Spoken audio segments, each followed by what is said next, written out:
তো আজ দুপুরে রান্না হবে ফ্রাইড রাইস আর গরুর গোস্ত। তো প্রথমে আমি গরুর গোস্তগুলোকে ভালো করে ধুয়ে কড়ার মধ্যে নিয়ে নেব।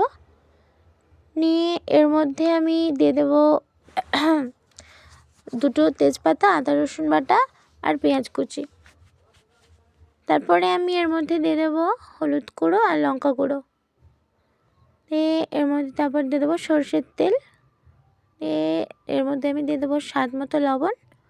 তারপরে দিয়ে দেবো গোলমরিচ গুঁড়ো, জিরে গুঁড়ো আর ধনা গুঁড়ো। তো এই সমস্ত উপকরণ দিয়ে ভালো করে নেড়ে চেড়ে মিশিয়ে নেব। নিয়ে দেবে চড়িয়ে দেব।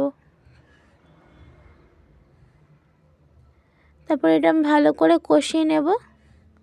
নিয়ে এর মধ্যে আমি আলুগুলো তুলে দেব, দিয়ে ভালো করে নেড়ে চেড়ে ঢাকা দিয়ে দেব। এদিকে আমাদের ভেজানো চালগুলো গরম জলের মধ্যে তুলে দেব। দিয়ে এক পাশে আমি তেল গরম করে নিচ্ছি। দিয়ে এখানে গোটা গরম মশলা, তেজপাতা, কাজু বাদাম আর কেটে রাখা সবজিগুলো দিয়ে দিচ্ছি, গাজর আর বিনস। তারপরে আমি দিয়ে দিচ্ছি লবণ স্বাদ মতো।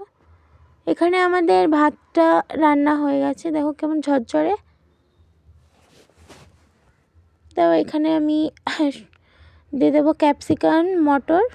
দিয়ে ভালো করে আবারও নেড়ে চেড়ে এর মধ্যে দিয়ে দেবো চিনি।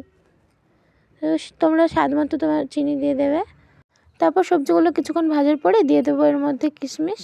তারপরে দিয়ে দেবো মিঠা আতর। তো ওদিকে আমি তরকারিটা ভালো করে ঢাকা খুলে নেড়ে চেড়ে নিচ্ছি।